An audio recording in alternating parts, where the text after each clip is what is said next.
Hello बच्चों। तो आज के इस वीडियो के अंदर हम डिस्कस करने जा रहे हैं आज जो पेपर हुआ है सीपीएससी का टेक क्लास 10th का, उसी के बारे में। तो देखिए, क्वेश्चन नंबर 17 जो है वो क्या था, इसमें था कि in which of the following is a concave mirror use. Concave mirror कहाँ यूज किया जाता है? तो कॉनकेव मिरर क्या होता है? कॉनकेव मिरर होता है चीज़ों को कन्वर्स करने वाला है ना, इकट्ठा करने लाइट को। तो इसमें सोलर फोकस में यूज किया जाता है, जहाँ पे हम बर्तन जो है कहाँ रखेंगे, उसके फोकस पे रख देंगे। दूसरा है कि एक स्टूडेंट जो है obtain the size of image A be on the screen. अपने ए बी जो है वो स्क्रीन पर लेना चाहता है, उसमें कौन सा अरेंजमेंट उससे सही होगा। ठीक है, तो मैग्नीफाइड इमेज लेना चाहता है, मैग्नीफाइड लेना चाहता है और स्क्रीन पे भी लेना चाहता है। मैग्नीफाइड मतलब बड़ी और स्क्रीन मतलब रियल पर। तो हमें बड़ी और रियल इमेज बनानी है। तो बड़ी और रियल इमेज हमें कहाँ मिलेगी? जब हम ऑब्जेक्ट को सेंटर ऑफ फोकस के बीच में रखेंगे, मतलब एफ और 2F के बीच में रखेंगे, तो ऐसे हमें बड़ी और जो है स्क्रीन पर रियल इमेज बनेगी। ठीक है, ये आंसर होगा इसका। नेक्स्ट यदि हम आगे बात करें, 19 के अंदर कह रहा है इनमें से कौन सा एलिमेंट जो है इस चीज को दिखा रहा है। तो देखिए, यदि यहाँ पे मैं कॉनकेव लेंस रखूं तो पैरेलल लाइट आएंगी तो वो लाइट को क्या कर देंगे, डाइवर्स कर देंगे, तो यूं चला जाएगा। तो इसलिए यहाँ पर ये जो है, ये यहाँ पर क्या है, यहाँ पर ये concave convex sorry concave lens है। तो कॉनकेव लेंस है तो आंसर क्या होगा? कॉनकेव लेंस आ जाएगा। नेक्स्ट हमारे पास है कि एक रे लाइट जो है एयर से स्टार्ट करती है मीडियम ए के अंदर, जिसका रिफ्रैक्टिव इंडेक्स 1.5 है। दूसरे मीडियम में जाती है जिसका रिफ्रैक्टिव 1.33 है। ठीक है, और फाइनली सी में एंटर करती है जिसका रिफ्रैक्टिव 2.42 है। कह रहा है कि in if the ray emerge out in rare from C, तो सी से बाहर आ रही, तो कह रहा है कि और विच ऑफ द, तो इसमें देखिए कहा गया कि if ray emerge out in air from C then in which of the following pair light bending light will be least. So देखिए, ये एक सिर्फ एक कंपैरिजन का क्वेश्चन है। कंपैरिजन की देखिए कैसे है इसके अंदर, कि मान लीजिए हमारे पास ये तीन मीडियम है, ये है ए, ये है बी और ये है सी। तो सबसे पहले लाइट जो है एयर से आ रही है, अब 1 से 1.50 में जा रही है। ठीक है, 1 से 1.50 में जा रही है। तो ये डेंसर है और ये रेयर है। अब 1.50 से वापिस से चलेगी किसमें, 1.33 में, और फिर से ये वापिस से चलेगी किसमें, 2.42 में, और फिर से चलेगी तो ये बाहर आ जाएगी, है ना, ये होगा। तो देखिए, बैंडिंग ऑफ लाइट कैसे डिसाइड किया जाएगा? बैंडिंग ऑफ डिसाइड किया जाएगा रिफ्रैक्टिव इंडेक्स कंपैरिजन से। अब यदि आप यहाँ इन दोनों कंपेरिजन देखिए तो 1.50 में ये ज़्यादा है, इन दोनों कंपेयर करें तो ये, इनमें जो गैप है वो कम है। इन दोनों कंपेयर करें तो ये गैप कम है, और इन दोनों गैप करें तो गैप सबसे ज़्यादा है। मतलब 2.42 से 1 आने में सबसे ज़्यादा जो है रिफ्लेक्टिव इंडेक्स का गैप आ रहा है। तो उन्हें यहाँ बैंडिंग सबसे मैक्सिमम होगी। सबसे लीस्ट पूछा है हमसे, तो 1.50 से 1.33 में गैप सबसे कम है, मतलब यहाँ पर डेंसिटी सबसे कम चेंज हुई है।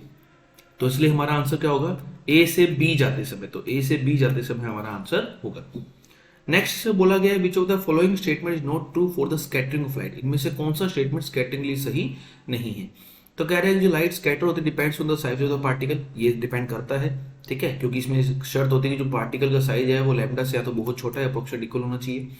रेड लाइट लीस्ट स्कैटर होती है, ये भी सही है कि विबग्योर जो सीक्वेंस होता है उसके अंदर इधर जाने पर लैम्डा क्या होता है, कम होता जाता है। ठीक है, इसलिए स्कैटरिंग भी कम होती जाती है। Scattering of light takes place at various colour of white light travels with different speed in air.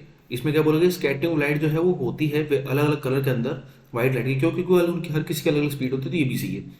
Fine particles eight में scatter the blue light the more, यहाँ गलत है, ब्लू लाइट मैक्सिमम नहीं होती, मैक्सिमम स्कैटर होती है violet colour. तो ये आंसर हमारा आ जाएगा। नेक्स्ट इसके बाद हम बात करते हैं for the diagram according to Cartesian sign notation, हमें बताना है किस तरफ का क्या साइन होगा। अब देखिए, ऑब्जेक्ट को रखा गया पोल और फोकस के बीच में, तो ऑब्जेक्ट का जो साइन है वो तो नेगेटिव होने वाला है, लेकिन हमसे इमेज का पूछा गया। जब पोल और फोकस के बीच रखते हैं तो इमेज कैसी बनती है, इमेज बनती है वर्चुअल और लार्ज बनती है। कुछ इस तरह से इसका रे डायग्राम बनता है। ठीक है, तो वर्चुअल एंड लार्ज बनती है। अब वर्चुअल यदि लार्ज बन रही है, यदि वर्चुअल लार्ज बन रही है तो वर्चुअल के लिए साइन कैसा होगा, इमेज का इस तरफ होगा। तो ऐसे वी कैसा होने वाला है, पॉजिटिव होने वाला है, तो साइन तो होने वाला है पॉजिटिव। मैग्निफिकेशन एक से बड़ी है, एक से बड़ी है तो मैग्निफिकेशन क्या होने वाला है, मतलब जो हाइट है वो लार्ज है, एच आई ग्रेटर देन है एच ओ से, तो हाइट बड़ी है। हाइट बड़ी है तो मैग्निफिकेशन क्या होने वाला है, एक से ज़्यादा, और साइन कैसा होने वाला है, पॉजिटिव। तो आंसर आएगा sign positive and value more than 1। तो बी आंसर हमारा आ जाएगा। नेक्स्ट देखिए आगे, कह रहा है रे ऑफ लाइट इस तरह से कर रही है, ए बी सी तीन डिफरेंट मीडियम है, ट्रांसपेरेंट मीडियम, इनमें से कौन सा ऑप्शन जो है ट्रू है। अब देखिए, लाइट यहाँ से यहाँ गई, ये रेयर मीडियम, ये डेंस मीडियम, मैंने कैसे पहचाना कि नॉर्मल की तरफ जा रही है इसलिए बैंड हो रही है। रेयर डेंस की बात करें तो ये म्यू1 है, ये म्यू2 है, तो ये तो पक्का है कि म्यू1 जो है वो छोटा होगा किससे, म्यू2 से, क्योंकि डेंसर रिफ्लेक्टिव ज़्यादा होता है। तो हमसे पूछा है, हमसे एंगल के बारे में पूछा गया है। अब देखिए ए से बी फिर सी, तो कह रहा है ए बी सी तीनों डिफरेंट मीडियम हैं, इनमें से कौन सा जो है फॉलोइंग ऑप्शन करेक्ट होगा। तो 1 से 2 में आई, फिर 3 में, 2 और 3 इक्वल होंगे, angle 2 and 3 will be equal. क्यों इक्वल होंगे, क्योंकि अल्टरनेट एंगल है, ठीक है। सो 1 और 4, अब यहाँ जो हमें दिखाई दे रहा है कि ज़्यादा मुड़ रही है, तो 1 जो है वो छोटा है 4 से, तो ये तो नहीं हो सकता।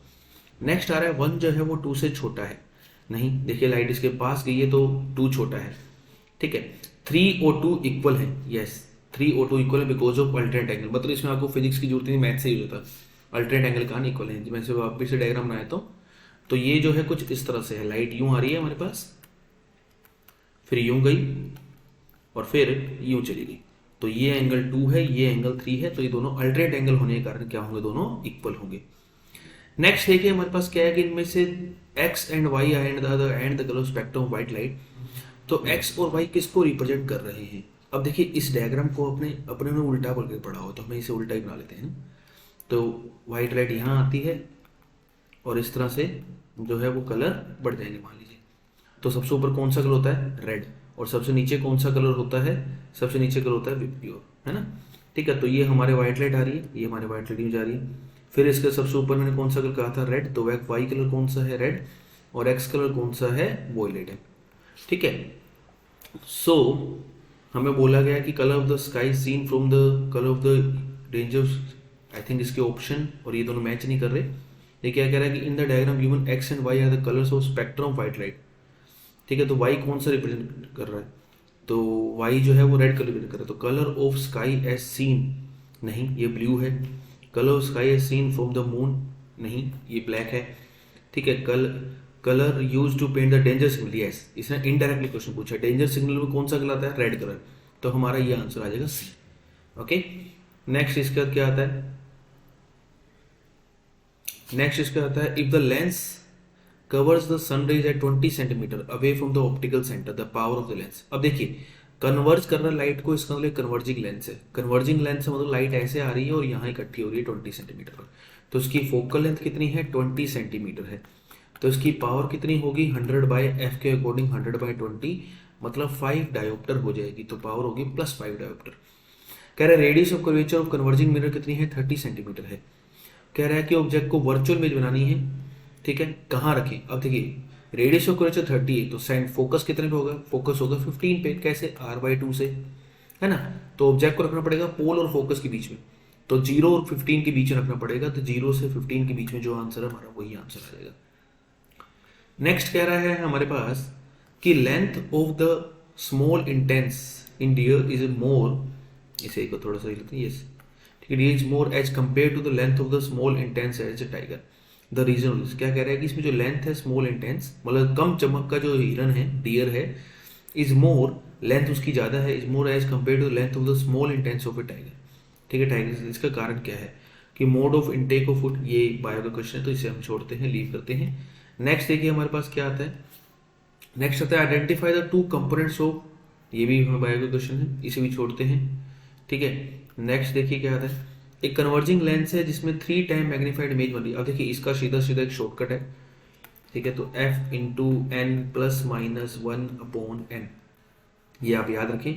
ये काम करता है कॉनकेव मिरर के केस में या फिर कॉन्वेक्स मिरर के केस में। प्लस कब लगाना है, जब लार्ज इमेज बने और रियल इमेज बने। माइनस कब लगाना है, जब वर्चुअल इमेज बने। तो हमारे केस में देखिए क्या है, हमारे केस में हमें इमेज स्क्रीन पे लेनी है, तो स्क्रीन पे रियल इमेज बनने वाली है। रियल इमेज बनने वाली मतलब f कैसा रहने वाला है, प्लस का रहने वाला, ये यहाँ प्लस आने वाला है। तो f कितना है 30, प्लस माइनस को बाकी सभी को इग्नोर करना है। n कितना है 3 + 1/3, आंसर आ जाएगा 40 सेंटीमीटर। अब u हमेशा कैसा होता है नेगेटिव, तो -40 हमारा आंसर हो जाएगा। नेक्स्ट कह रहा है कि विच of the following statement not true in the reference of the diagram हो। देखिए कैंडल यहाँ रखी हुई है, image will be real, centre रखी तो सेंटर में इमेज बनेगी, रियल बनेगी। लार्ज नहीं होगी, वो सेम साइज की होगी ना, तो हमारा आंसर की नोट ट्रू का बोल रहा है, तो ये आंसर आ जाएगा। बाकी को भी चेक कर लेते हैं। इमेज जो है वो डबल होगी, नहीं। Image formed at a distance, या image formed at a distance मतलब कह रहा है कि फोकल लेंथ की डबल बनेगी। ये सही है, क्योंकि फोकल लेंथ और रेडियस ऑफ कर्वेचर में दोनों में क्या रिलेशन होता है, r = 2f होता है। Image form will is inverted, yes inverted भी होगी, तो हमारा ये आंसर सही हो जाएगा। नेक्स्ट आता है क्वेश्चन नंबर 45। हमारे पास कुछ इस तरह का दिया गया है डायग्राम, ठीक है, जिसमें लाइट इस तरह से जा रही है, तो कह रहा है कि विच of the following is not true, sorry इस ट्रू का हमें बताना है। तो ट्रू का हमें बताना है, देखिए रेयर से डेंसर में आई, फिर से डेंसर में आई, मतलब ये म्यू1 है, ये म्यू2 है, या n1 n2 n3 लिखा हुआ है, तो ये रेयर, ये डेंसर, और ये उससे भी ज़्यादा डेंसर। अब जितना रिफ्लेक्टेंस डेंसर होगा उतना रिफ्लेक्टेंस ज़्यादा होगा जितना मीडियम डेंसर होगा। तो n3 बड़ा है n2 से, n2 बड़ा है n1 से। तो देखिए n1 इक्वल टू n2 नहीं, ये नहीं होगा।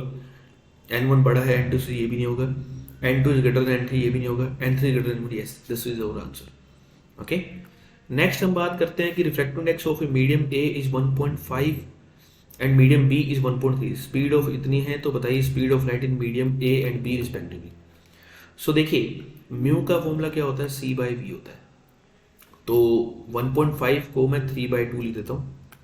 c कितना है, 3 इंटू 10⁸ अपॉन v, तो 3 से 3 कट जाएगा, तो v कितना आ जाएगा, 2 इंटू 10⁸ आ जाएगा। तो पहले मीडियम में स्पीड है 2 इंटू 10⁸, ये सही है या फिर ये सही हो सकता है। अभी इन दोनों के लिए बाकी है करना, चलिए करते हैं। अगेन अब म्यू होता है 4/3, म्यू का formula c by V, c कितना 3 इंटू 10⁸, मैंने 1.33 को 4/3 लिख दिया है ना, ये वाला, इन अपॉन v। सो v हमारे पास कितना आएगा, 3 इंटू 3 9 हो जाएगा, 9 इंटू 10⁸ अपॉन 4, तो ये बन जाएगा 2.25 इंटू 10⁸। सो 2.25 इंटू 10⁸, तो आंसर डी हमारा आ जाएगा। नेक्स्ट आता है कि एक ऑब्जेक्ट है 4 सेंटीमीटर का, ठीक है, 30 सेंटीमीटर पे पोल पे रखा हुआ है, फोकल लेंथ मिरर की 10 है, तो हाइट ऑफ द इमेज हमें बतानी है।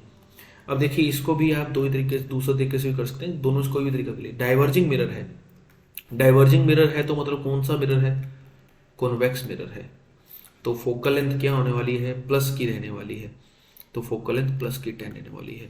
हाइट ऑब्जेक्ट की कितनी है, 4 है, और कहाँ रखा हुआ है, 30 पर रखा हुआ है, और हमें क्या बताना है, हाइट ऑफ इमेज। तो देखिए दो तरीके हैं, आपको सीधा हाइट ऑफ इमेज बताना है तो हम हाइट ऑफ इमेज वाला ही फॉर्मूला यूज कर लेते हैं, ठीक। तो m का फॉर्मूला क्या होता है, m का फॉर्मूला होता है HI अपॉन HO, जो कि होता है -v/u। अब मिरर फॉर्मूला से v कितना निकल के आता है, तो v निकल के आता है UF upon u minus F. अब ये वैल्यू मैं उठा के यहाँ रखता हूँ, जैसे ही मैं UF upon u minus F रखूंगा तो u से u कैंसिल हो जाएगा और ये माइनस नीचे मल्टीप्लाई हो जाएगा, तो f upon f minus u ये फॉर्मूला बन जाएगा। तो फाइनली HI अपॉन HO कितना आ जाएगा, f upon f minus u आ जाएगा। अब HI अपॉन HO कितना है, HO मतलब ऑब्जेक्ट की हाइट कितनी है, 4। f कितना है, कौन सा मिरर है, देखिए कॉन्वेक्स मिरर, तो f कितना है, प्लस का 10 है, अपॉन 10 माइनस u कितना है, माइनस का 10, ठीक है। तो HI upon 4 equal to 10, minus minus plus हो जाएगा तो कितना हो जाएगा 20, 4 से कितना कैंसिल होगा 5 टाइम, 5 से कितना कैंसिल होगा 2 टाइम, तो h हमारे पास डायरेक्टली आ जाएगा कितना, 2 आ जाएगा, तो 2 सेंटीमीटर हमारे पास आंसर आ जाएगा। एक बार से वापिस से चेक कर लेते हैं, कोई कैलकुलेशन में एरर हो तो। देखिए m का फॉर्मूला हमारे पास क्या है, m का फॉर्मूला है हमारे पास HI अपॉन HO। अब m का फॉर्मूला हमारे पास HI अपॉन HO है, तो इसके अंदर इसे पूरा वापिस से करते रहिए। m का फॉर्मूला है हमारे पास HI अपॉन HO, हम पहले v निकाल लेते हैं इस फॉर्मूले से, ऐसा कर लेते हैं। तो v equal to u UF, तो u कितना है हमारे पास, u है हमारे पास -30, ठीक है, इंटू f कितना है हमारे पास 10 अपॉन -30 माइनस 10। सो हमारे पास v कितना आ जाएगा, v आ जाएगा हमारे पास -300 अपॉन -40, तो माइनस एंड माइनस कैंसिल, 0 से 0 कैंसिल, सो 30/4 ये हमारे पास v आ गया। अब ये क्या होता है हमारे पास -v/u, तो v कितना है, v है +30/4 इंटू u कितना है, u है -30, ठीक है। सो माइनस से माइनस कैंसिल हो जाएगा, 30 से 30 कैंसिल हो जाएगा, सो HI अपॉन HO कितना आ जाएगा, 1/4 आ जाएगा। HO चूंकि 4 दिया गया है तो HI कितना आ जाएगा, HO/4, सो 4 अपॉन 4 कितना आ जाएगा, 1 सेंटीमीटर, +1 आंसर होगा, ठीक है। नेक्स्ट देखिए, नेक्स्ट है केस स्टडी। अभी कंपाउंड माइक्रोस्कोप का है। कंपाउंड माइक्रोस्कोप वैसे ICSE बोर्ड में है, CBSE में नहीं है, लेकिन उन्होंने केस स्टडी बना के दी तो अपन करना पड़ेगा। देखिए कह रहा है कि कंपाउंड माइक्रोस्कोप को जो इसके अंदर 2 लेंस है L1 और L2। देखिए L1 और L2 इसमें क्या होता है, दोनों ही हमारे पास इस तरह के लेंस होते हैं, दोनों ही कॉन्वेक्स लेंस होते हैं ये। इस तरह से इसको ऑब्जेक्टिव कहते हैं पहले लेंस को, जो ऑब्जेक्ट के पास रखा होता है उसको आई पीस कहते हैं क्योंकि वो आईज के पास रखा होता है। तो L1 को ऑब्जेक्टिव लेंस कहते हैं जो कि रियल और इन्वर्टेड और मैग्नीफाइड इमेज बनाता है। अब देखिए रियल भी बना रहा है, रियल बनाने का हक किसको है, सिर्फ कॉन्वेक्स लेंस को है। तो कह रहा है कि बताइए L1 लेंस कौन सा होगा, तो कॉन्वेक्स होगा, ये तो पक्का L1 तो कॉन्वेक्स होगा ना, इन्वर्टेड और मैग्नीफाइड इमेज बनाता है L1। और ये जो इमेज बनाएगा L1 ये ऑब्जेक्ट की तरह काम करेगी L2 के लिए, है ना, जिसे हम वर्चुअल ऑब्जेक्ट बोलते हैं। तो आईपीस का काम है सिंपल माइक्रोस्कोप के लिए अब देखिए मैग्नीफायर वर्ड आ गया, मैग्नीफायर मतलब इमेज को बड़ा करके बनाना। अब बड़ा करने का हक किसको है, अगेन कॉन्वेक्स लेंस को, मतलब आंसर पहला तो हमारा आ गया, दोनों ही कॉन्वेक्स होंगे। और ये फाइनल इमेज बनाता है जो कि इन्वर्टेड होती है with respect to the original object, ठीक है, इन लार्ज। अब देखिए with respect to original object है, ओरिजिनल ऑब्जेक्ट के रिस्पेक्ट इन्वर्टेड है। लेकिन यदि जैसे मान लीजिए ऐसा हो गया, ये ऐसा कुछ यहाँ पर इमेज बनाता है ये lens L1 A dash B dash, इसके रिस्पेक्ट में देखिए इसकी इमेज, इस L1 की इमेज L2 का ऑब्जेक्ट है। तो L2 के लिए ऑब्जेक्ट में कैसा है, ऐसा है, ठीक है। तो अभी वीडियो इस पे ज़्यादा डिस्कशन करेंगे नहीं, तो अपन इसको सिर्फ एक आइडिया दे रहा हूँ आपको मैं कि यहाँ पर ये मतलब होगा क्या। देखिए जो ऑब्जेक्टिव इमेज बनाएगा वो आईपीस के लिए, आईपीस है क्योंकि आईज के पास है, वो आईपीस के लिए किसका काम करेगी, ऑब्जेक्ट का। और ये आईपीस क्या करेगा, मैग्नीफाई ग्लास, मैग्नीफाई ग्लास मतलब सिंपल कॉन्वेक्स लेंस, ठीक है, जो इसको बड़ा करके बताएगा, बड़ा करके दिखा दिया और सीधा दिखा दिया, तो इसलिए ऐसा काम करेगा। Value of sign and magnification according to new guidance solution L1, L1 के लिए क्या कह रहा है, मैग्निफिकेशन। अब देखिए इमेज बन रही है उल्टी और बड़ी, उल्टी और बड़ी बन रही है तो कैसा आएगा, तो उल्टी और बड़ी बन रही है तो हमारे लिए जो किसका साइन पूछ रहे हैं, मैग्निफिकेशन का। मैग्निफिकेशन साइन कैसा आएगा, नेगेटिव। नेगेटिव क्यों, क्योंकि इमेज इन्वर्टेड बन रही है, उल्टी बन रही है, तो नेगेटिव इमेज आने वाला है। बड़ी भी बन रही है तो एक से बड़ा आने वाला है, तो मोर देन 1 एंड नेगेटिव, तो आंसर डी आ जाएगा इसके अंदर। नेक्स्ट हम आगे बात करते हैं कि value and sign lens L2 के लिए। अब L2 देखिए क्या कर रहा है, L2 के लिए क्या है, L2 के लिए कुछ इस प्रकार से है कि L1 ने जो इमेज बना के दी वो L2 लेंस के ऑप्टिकल सेंटर ऑफ फोकस के बीच में आ गई।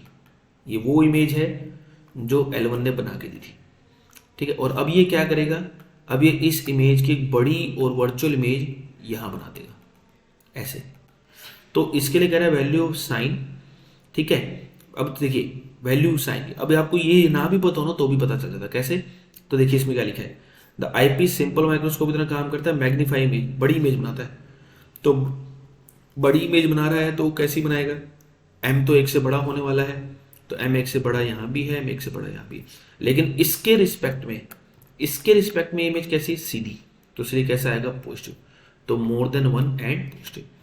कह रहा है पावर ऑफ L2 5 डायोप्टर है, forms at a distance 80 centimetre from the optical centre, what is should be the objective. So देखिए कह रहा है कि पावर ऑफ जो हमारे पास आईपीस है, आईपीस की जो पावर है वो 5 डायोप्टर, तो फोकल लेंथ कितनी है, 100 बाई पी है, मतलब 100 बाई 5, 20 सेंटीमीटर, तो इसकी फोकल लेंथ है किसकी, F2 मतलब आईपीस की। और इमेज बना रहा है कितने पर, इमेज बना रहा है 80 सेंटीमीटर पर ऑप्टिकल सेंटर से, तो 80 सेंटीमीटर ऑप्टिकल सेंटर इमेज बना रहा है, मतलब इसके लिए V कितना है, देखिए V कितना है, यहाँ ऑब्जेक्ट था, यहाँ -u और यहीं ही क्या है, -v है, तो हमारे पास V कितना है, माइनस का 80 centimetre. What is the distance should the object be. So हमसे पूछा कि ऑब्जेक्ट की डिस्टेंस क्या है। इसमें थोड़ा सा एक डाटा मिसिंग है कि हमें दोनों लेंस के बीच की डिस्टेंस नहीं दी, तो हमें सारी कैलकुलेशन सिर्फ इसी लेंस के लिए करनी है। सो देखिए ऐसे में क्या करना पड़ेगा, 1/v plus 1/u equal to 1/f, sorry lens formula लगाना है हमें क्योंकि आईपीस एक लेंस है। आईपीस क्या कर रहा है, मैं आपको बार बार बता रहा हूँ कि आईपीस क्या कर रहा है, आईपीस के लिए एक इमेज बना के दी इसने, ऑब्जेक्टिव ने, ऑप्टिकल सेंटर और फोकस के बीच में, ठीक है। फिर इसने क्या करा, उसकी बड़ी इमेज बना दी इस तरह से, A double dash B double dash, ये इमेज बना दी जो कि -v दूरी पर है और ये कितना है, -u डिस्टेंस पर है। तो हमें तो निकालना है व्यू, तो 1/u उधर चला जाएगा, ये आ जाएगा 1/v माइनस 1/f, तो 1/u इक्वल टू, ये एलसीएम लेंगे तो vf बनेगा, यहाँ f माइनस v बनेगा, तो u आ जाएगा कितना, vf upon f minus v।